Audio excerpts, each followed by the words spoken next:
नमस्कार, मी ऋषी देसाई. सुवर्ण कोकण सामर्थ्य महाराष्ट्राच्या विशेष कार्यक्रमात आपलं स्वागत. एका कार्यक्रमानं महाराष्ट्रातले तरुण हे आज खऱ्या अर्थानं कृषीपूरक उद्योगाची साथ पकडतायत आणि केवळ साथ पकडून न राहता त्यातलं स्ट्रगल न करता आज खऱ्या अर्थानं श्रीमंतीकडे आपला दमदार पाऊल रोवतायत. अशीच एका उद्योजकाची कहाणी आज मी तुमच्यासमोर उलगडणार आहे. खरं तर हा कार्यक्रम एकमेव असा आहे की जो कार्यक्रम म्हणून टीव्हीवर मनोरंजनात्मक न राहता तुमच्या आयुष्यात, तुमच्या कुटुंबात एक फार मोठा भाग बनून जातो आणि जगण्याचा आणि श्रीमंतीचं एक फार मोठं माध्यम बनून गेलाय. अशाच एका उद्योजकाची म्हणजे नितेश अनंत पाटील यांच्यासोबत आज आपण गप्पा करणार आहोत आणि जाणून घेणार आहोत त्यांच्या श्रीमंतीचं रहस्य.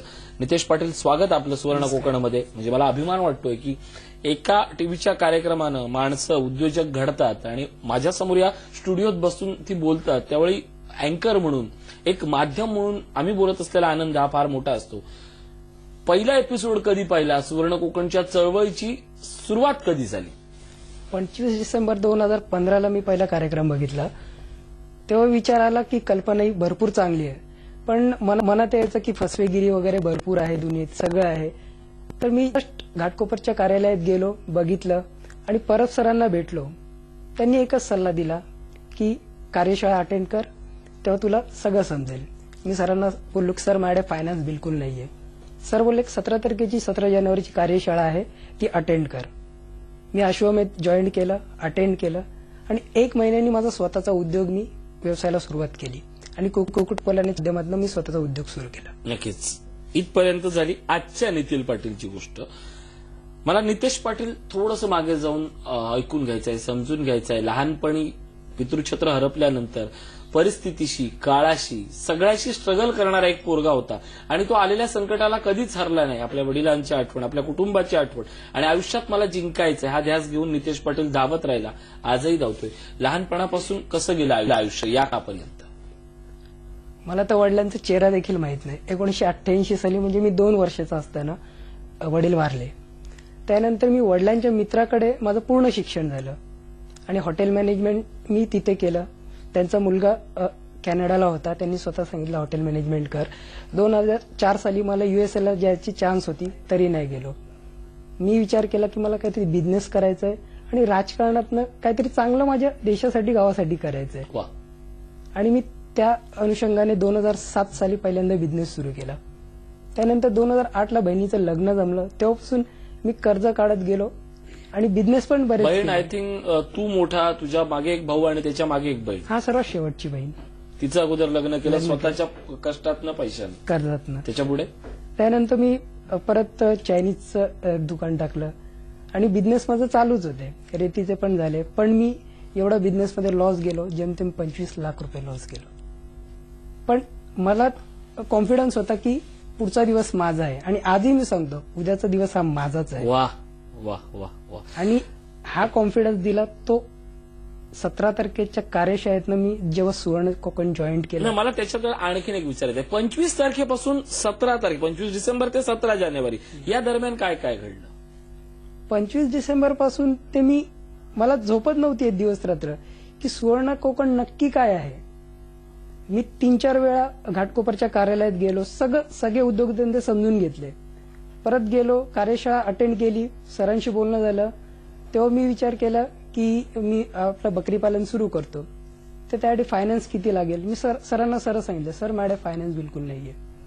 तर सर मला बोलले तू कुक्कुटपालन सुरू कर. त्या अनुषंगाने मी बोललो किती फायनान्स लागेल? ते बोलले 2-3 हजार लागेल. दुसऱ्या दिवशी जाऊन डायरेक्ट मी फायनान्स कुठनंही उभा केला आणि आजच्या घडीला मी सांगू शकतो की माझ्याकडे 40,000ची माझी प्रॉपर्टी तयार झाली. नितेश पाटील यांची ही सगळी कहाणी सांगताना खूप जण असे असंख्य बेरोजगार तरुण असतात किंवा असे अनेक लोकांच्या मनात प्रश्न असतात की मला व्यवसाय करायचा आहे पण माझ्याकडे फायनान्स नाहीये. आज अभिमानानं सांगतो की या उद्योजकानं हातात सगळा जुगार संपल्यानंतर पुन्हा 3,000 रुपये जमा केले. 3,000तनं त्यांनी पहिली बॅच तयार केली. त्यातनं त्याचा आलेला निव्वळ नफा हा 40,000चा होता. मला सांग, साधारणपणे शेळी पालनाचा तुझ्या डोक्यात होता, पण शेळी पालनाचा व्यवसाय सध्या माझी गरज आहे, मी कुक्कुटपालनातनं पैसा काढीन असं ठरवलं. 3,000ची गुंतवणूक केली. इतर आलेला खर्च किती होता, त्याची प्रोसेस कशी झाली? टोटल मला 3,200 रुपयाच्या मी 200 कोंबड्या आणल्या 16 रुपयाप्रमाणे आणि लसीकरणाचा वगैरे 200 रुपयेच खर्च आला. आणि बाकी फीडिंगचा खर्च टोटल आतापर्यंत 6 ते 7,000 रुपये, म्हणजे टोटल 10-11,000 रुपये माझा फायनली खर्च होईल. एका बॅचमधनं निव्वळ नफा 30,000चा. आणि त्याच्यात जो त्यांच्या म्हणजे काही जण शेडसाठी खर्च करतात, माझा शेडचा खर्च आला 0 रुपये. का?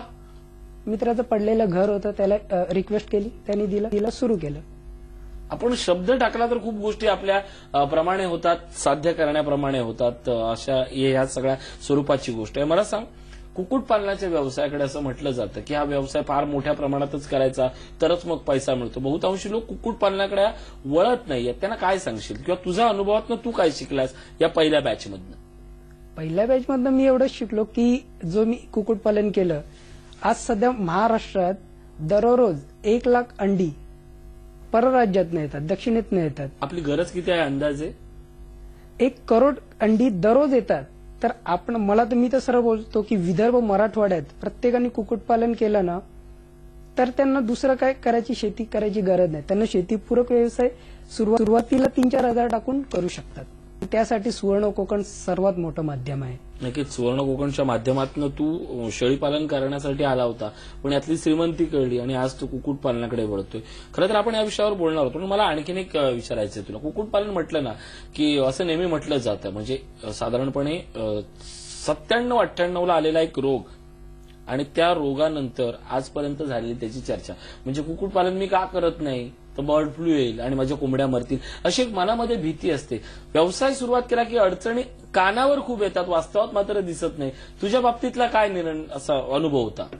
मला तर कुक्कुटपालनाविषयी ABCD पण माहित नव्हती, पण जेव्हा सुवर्ण कोकणच्या कार्यशाळा केला, त्यांचा टोटल अभ्यास केला आणि एक कॉन्फिडन्स आला की हा बिझनेस आपण करू शकतो.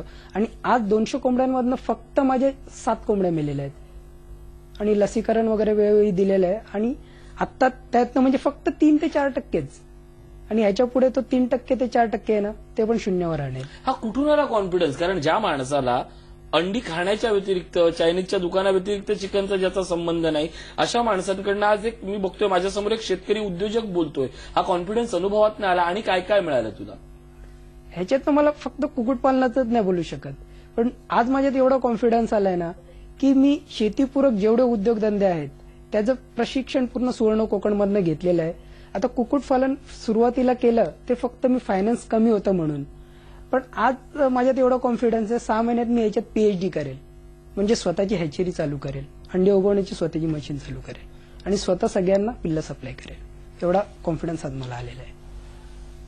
आत्मविश्वास या शब्दाची वाचलेली आणि ऐकलेली, समोर पाहिलेली उदाहरणं ज्यावेळी अशी तुमच्या समोर उद्योजक म्हणून, शिलेदार बनून येतात ना, तेव्हा आपण केवळ थक्क होतो.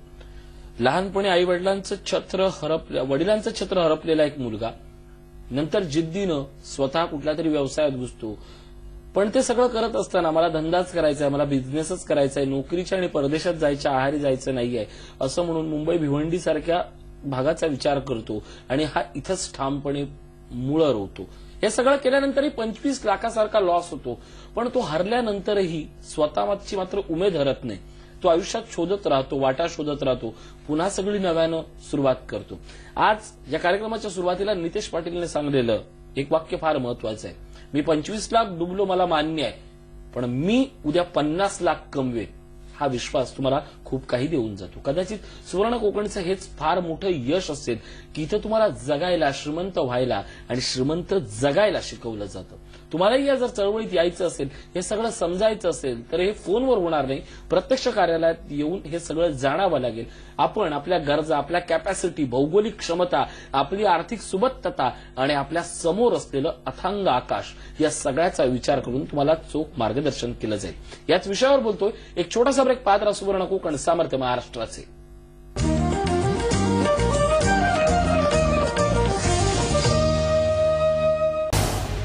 झी 24 तास रहा एक पाऊल पुढे.